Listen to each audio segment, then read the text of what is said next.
Yo mga idol, kumusta? Mandrik mga sports, gabi nga pala.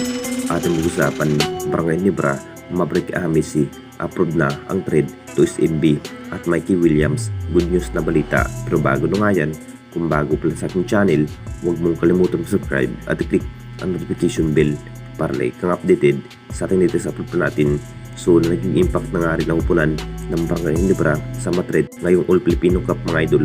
Matapos natalo, Last Commissioner Cup mga idol kontra TNT Tropang Giga. Ito na nga ba ang hinihintay ng lahat kung ano pa nga ba ang magiging dapat gawin ng ating Jinkings kung makukonfirm na nga ba sa pag-trade. Pagamat ang plano sana ng ating Barangay Nibra na maiiba na naman ang magiging chemistry ngayong season mga idol, dahil hindi pa rin sapat ang nagiging performance ng ating Barangay Nibra kung saan hindi pa rin mapigilan ang ibang kupunan tulad nga sa upunan ng TNT Tropang Giga. Ito na rin ang mas magiging big factor ng ating Barangay Nibra kung bakit ganun lamang ang naging performance ang mga player. Alam nung nating lahat mga idol, upload na nga rin ang magiging trade na mapupunta ang nasabing player na si Maverick Amisi sa poder ng SMB. Dahil bagsak na rin ang naging laro ang nasabing player sa mata ng Barangay Nibra mga idol kung bakit ganun lamang ang kanyang ipinikitang laban kontra TNT Tropang Giga. Kailangan na nga ba papalitan ng bagong aggressive na player? Ito si Maverick Amisi mga idol. Nakapag-desisyon na rin na lilipat na to SMB ito si Maverick Amisi dahil SMC rin ang may hawak ng SMB mga idol.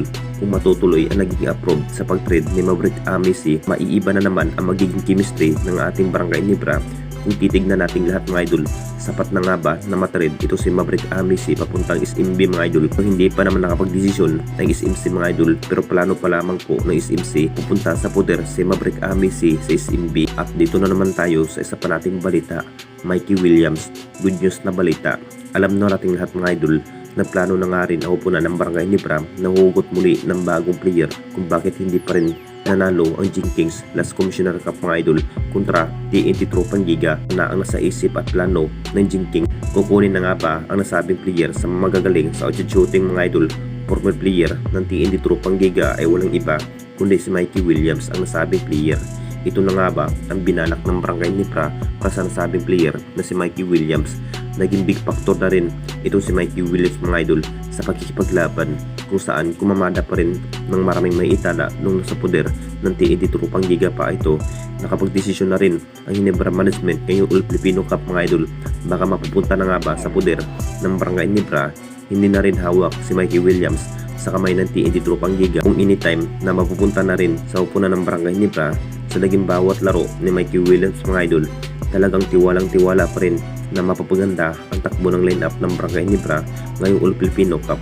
Kung titignan natin lahat mga idol, kung makapaglaro na sana itong si Mikey Williams sa upunan ng Barangay Nibra, magiging big factor na rin sa bawat hustle play ang kanyang ipinikitang laban. Anong masasabi ninyo mga idol tungkol sa ating video?